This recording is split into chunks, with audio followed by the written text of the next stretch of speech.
I'm Tiffany. Welcome to Towering TBR. If you're new, I'm chronically ill and disabled. I read a wide variety of books, and in July, I mostly just mood read. I had a very intense June participating with the Amazing Readathon, and I just decided to let my mood dictate what I wanted to read. In response to that, I reread a favorite children's fantasy series. I also picked up a hard-hitting poetry collection, and I finally decided to give up on an author after not liking her third book. I'll briefly go over my DNFs, and then I'll get into the books that I finished. I don't expect you to like everything I do, so there are timestamps in the description. Feel free to jump around and find the content you're interested in. And if you like my videos, don't forget to like and subscribe so you can see all of my bookish content. Alright, so I had 3 DNFs this month. The first was The Stars Too Fondly by Emily Hamilton. This was supposed to be a cozy sci-fi romance, and it got compared to Becky Chambers, which is one of my favorite science fiction authors. And yeah, this was not good at all. We had characters who were in their mid to late 20s, but they really acted like teenagers and came across really whiny. And when I figured out that the romance was going to be a hate to love trope, I just noped out of it. That is my least favorite trope in romance, and I wasn't enjoying it, so I put it down. The next book I DNF'd was Black Sun by Rebecca Roanhorse. This might be controversial because she's really well loved on BookTube, but I just don't really like her writing. We had a really intense opener. This mother is poisoning her son and stitching his eyelids shut, and I'm like, oh, what's going on with that? But then after that really fast opening, we switched to different characters, and the pace slowed down a lot, and I just didn't care for it. So, and the third book I DNF'd, kind of ironically, is Laziness Does Not Exist by Devon. I felt like it had a good message that, capitalism has overemphasized the importance of productivity, and we really do need to rest and relax and listen to our bodies. But as a chronically ill person, it wasn't anything new. All right, let's go into the books I did finish.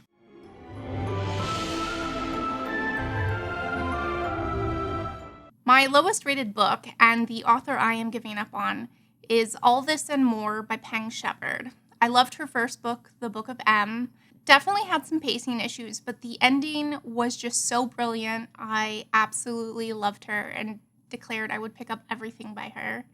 Her sophomore book, The Cartographers, had so many plot holes. It didn't stand up to scrutiny. And with this book, All This and More, it had an incredibly interesting premise, but the execution sucked. So this is a choose-your-own-adventure book, and we are following this woman who appears on the reality show All This and More. And they have a quantum bubbler, which allows her to go back to pivotal moments in her life and make different choices. So, for example, she gives up law school to raise her daughter, and she always wondered what would happen if she could become the lawyer that she envisioned. And so she goes on the show, and they go back to these points and make different choices, and that's part of the story. With the choose your own adventure, you could basically help the character choose what they were going to go back and change. However, listening to the audiobook, that was quite cumbersome. I also did read the ebook, and that was a little bit easier. It just got really repetitive. It got more and more absurd, the choices that she was going back and changing. She kind of becomes this person that I didn't really want to root for, and all of the endings sucked. Like, of the one that I chose, I thought it was the best ending possible after looking at the other options, but it still was dissatisfying. And one of the endings, she chooses to basically go back to a reality where she knows she's being lied to and that this person is untrustworthy. It was just incredibly unsatisfying. I think this might be a good book club book because there's a lot of things that you can pick apart and really discuss, but I don't recommend it. I picked up Service Model by Adrian Tchaikovsky. I have his book, Children of Time, that I intended to start with, but when I saw this at the library and they said it was a funny robot book, I was like, oh, I'll try this. We are following from the perspective of Charles. He is a robot valet who murders his human whilst shaving him. And so he sets out to try and figure out why he did that and diagnose the fault, and also to search for a new master for him to help out. This was funny in some really dry satirical ways. Unfortunately, we as the audience knew a thing that the robot didn't, and the longer it took for the robot to figure out that thing, the more unrealistic it seemed, especially because he's built on logic. It seemed really illogical that he couldn't figure out the thing that we knew. And so I was kind of just waiting for him to discover that. And it was instead of having this big impact that I thought it would, it was this tiny small splash. It was fine. I gave it 3 stars. I enjoyed reading it. So I told you I was following my mood. And my mood decided I wanted to read cozy fantasy. So I picked up The Company of Witches by Auralee Wallace.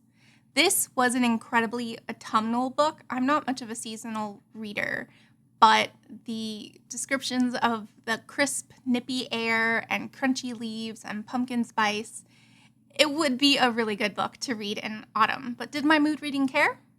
No. We are in the height of summer and it's a heat wave, but I wanted to pick this book up, so I did. We are following these 3 witches that own a B&B, and when one of their guests dies, suspicions are put on them, and so our protagonist tries to figure out who actually killed their guest and uncover a bunch of family secrets. And I really liked this. I will say that the progression of the plot definitely hinged upon a character just stopping by and being like, hey, here's this piece of the puzzle that you need to know to solve this. And it didn't even, it wasn't even realistic. Normally that would bother me to have it so contrived. But I had a good time with this. There is a sequel, and hopefully I can pick that up in the fall. I also picked up The Obelisk Gate by N.K. Jemisen. This is the 2nd book in the Broken Earth trilogy, and it was really good. It did get off to a little bit of a slow start. So in the first book, we are following Essen. She has magical powers, and she has discovered that her husband has killed her son because he had magical powers, and the father has kidnapped the daughter, and so she goes searching for her daughter. And it's also the end of the world. Not just for her, but for everybody. And there were high stakes, and there was a lot of world building, and it's incredibly immersive. I said in my mid-year book freakout tag that an author that is a new favorite was Robert Jackson Bennett, because I'd read 2 of his things and really loved it. This is the 2nd book I've read by N.K. Jemisen, and she is up there on my favorite authors as well. Because this is the 2nd book, I can't really tell you what it's about, but as you might guess from the title, we learn about the importance of obelisks, and I absolutely adored this and plan to pick up the 3rd very soon. I mentioned I reread a magical children's series. I decided to pick up Nevermoor, The Trials of Morrigan Crow by Jessica Townsend, and I also picked up books 2 and 3 in this series as well. And this was such a fun reread. If you haven't heard, Nevermoor is about a young cursed child named Morrigan Crow who is slated to die on her 11th birthday, but a man whisks her away just in time to a magical world called Nevermoor and enters her into a competition of different magical skills. It is so fun. There is so much world building. I love these characters, and I was only intending to just reread the first one, but it was so good that I immediately picked up books 2 and 3. I've given all of them 5 stars and absolutely adore it and cannot wait for book 4 to come out. I pre-ordered it back in 2022, and I think it's supposed to come out, fingers crossed, in 2025. I then picked up a book that just made me feel all the feelings. This book literally left me feeling bereft for the characters. I just wanted to call them up and be like, are you okay? Let me give you a hug. This was an absolutely phenomenal book. I can't believe it's a debut and will pick up anything else by this author. what is it about? It is a coming-of-age story, a first love, a destructive relationship story between these two boys. The first sentence is, "It took 3 car crashes to kill Jake." And so you know from the very first sentence how the book is going to end. But that did not take away at all from the tension I was feeling as the conclusion was building. And I just loved this so much. I want to share 2 quotes from it so you can get a sense of the writing. "I wanted to start things over, to live through it all again until I became sick of it. I wanted to tell Jake that he was the single most amazing person I had ever met, and if I never met anyone new, that would be all right. I wanted to tell him about the things I didn't have words for, about the star-yellow orb in my stomach that somehow burned without harming. I wanted to tell him that I didn't even need to be anything specific, that I could live forever in his intimations." Just gorgeous, sublime writing. I'll give you one more quote that I thought really summed up some of his feelings. "I should have stayed and showered, cleaned everything, taken some time to gather myself, given myself room to cry or rage or figure out what I was feeling. My emotions kept spiraling down the drain of unbeing. I wanted to unbecome, not to die so much as to retreat to pre-birth, bound into post-death, any plane but here." This is a sad, queer story, but this haunted me. Every time I would stop reading to get food or to do something else, I just felt like I was coming out of a trance. I was just so immersed in this world and with these characters, and I absolutely loved this. Has anybody heard of this book? Because I picked it up completely on a whim and hadn't heard anything about it. Sometimes I feel like literary fiction isn't my jam anymore because it's sad and because I read a lot for escapism, but this was absolutely remarkable. 5 stars and a new favorite for me.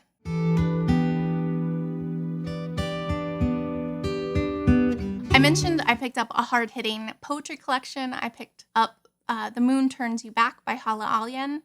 She is a woman of Palestinian descent and talks a lot about being separated from her family and also a lot about her journey with infertility and miscarriages. If that is a difficult subject for you to read about, definitely consider that because it is sprinkled throughout most of the poems. She did a lot of these poems where she would have a sentence at the top, and then there would be a column and a sentence at the bottom, and then it would start over the sentence at the top, column 2, and the sentence, and then in the third one. And I really liked those poems, but one line specifically stuck out to me as incredibly evocative. "It's not enough to say love in Arabic. You must say, 'Be the thing that buries me.'" And I just thought, wow, that is really gorgeous. I want to read my favorite poem from this collection called Remains. "My grandmother kept 4 tablecloths in a cabinet the color of bones, in a city named after wells, which is where my mother calls country, which is where my mother calls me American, which is where we left that tablecloth, Damask named after Damascus, which is where men steered their ships, which is where men bought silk, yards and rivers and wheels of it, which is where my grandmother was born, not Latvia, which is where she lived, or Kuwait, which is where she married, or Beirut, where she is now born." Her poetry just blew me away. I absolutely loved it. And yeah, definitely recommend you pick it up if you like that. And then I also read 2 nonfiction books. The first was A Mind Spread Out on the Ground by Alicia Elliott. She is a mixed race woman. Her mother is white and her father is Haudenosaunee Indigenous tribe from Canada.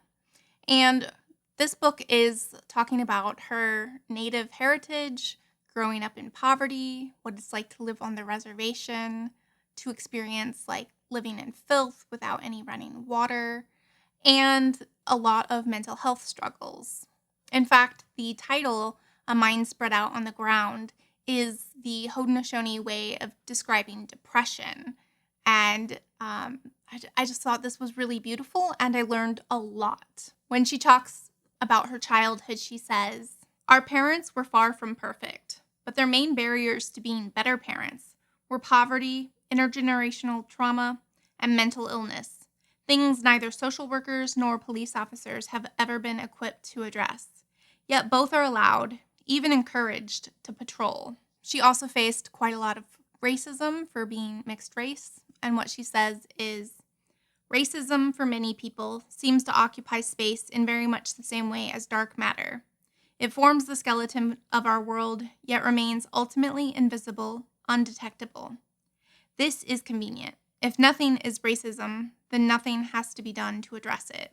She also talked about residential schools, which I've heard a little bit about, but basically the premise of them was to kidnap these indigenous children and try to kill the Indian, save the man, and basically kind of erase their culture, not allow them to speak their native language, not allow them to practice their culture in any way, just basically force them to assimilate. And I loved what she said, colonial success has always depended upon indigenous destruction, which was absolutely incredibly powerful. She also talks about racism in the form of indigenous girls and women being kidnapped and murdered and having very little attention paid to that. I learned a ton from this and would absolutely love to read more indigenous history and nonfiction. So if you have any recommendations, definitely let me know down in the comments below, because this really highlighted how little I know about indigenous cultures and the racism and other problems that they face. Lastly, I read the book Exile and Pride by Clare. This is a collection of essays. It's about him having cerebral palsy, being genderqueer and trans, about growing up in a rural life where he can't be his true self. He can't be his true authentic self because of small-minded bigots. And so that really gave him a sense of exile, of not belonging in the place where he grew up. He also talks about the sexual violence he faced from men when he was a child, but the essays where he really discusses his disability were the ones that were most impactful to me. Now, he is trying to take back some derogatory terms like queer and crip. So just so you know, I am going to say those words, but know that they are considered derogatory. In one of his essays, he talks about the pressure to become a super crip, which is basically become an inspirational story where your disability doesn't stop you. You basically can overcome your disability to be one of those inspirational stories to non-disabled people. I'll read what he says about that. To believe that achievement contradicts disability is to pair helplessness with disability, a pairing for which crips pay an awful price. The non-disabled world locks us away in nursing homes. It deprives us of resources to live independently. And he, again, talks about the necessity of pride. Pride is not an inessential thing. Without pride, people are much more likely to accept the daily material conditions of ableism, unemployment, poverty, segregated and substandard education, years locked up in a nursing home, violence perpetuated by caregivers, lack of access. Without pride, collective and individual resistance to oppression feels nearly impossible. But disability pride is no easy thing to come by. Disability has been soaked in shame, dressed in silence, rooted in isolation. I was absolutely blown away by his essays. I am so glad I got to this cornerstone of disability lit. Have you heard of this book, and do you want to read it? I am curious to know. So that was a very positive reading month. I did have a couple of duds, but for the most part, I read or reread excellent reads. What did you read in the month of July? Do you reread? And if so, how do you choose? What was your favorite book you read in July? Let's have a chat down in the comments below. Thank you so much for joining me. Bye.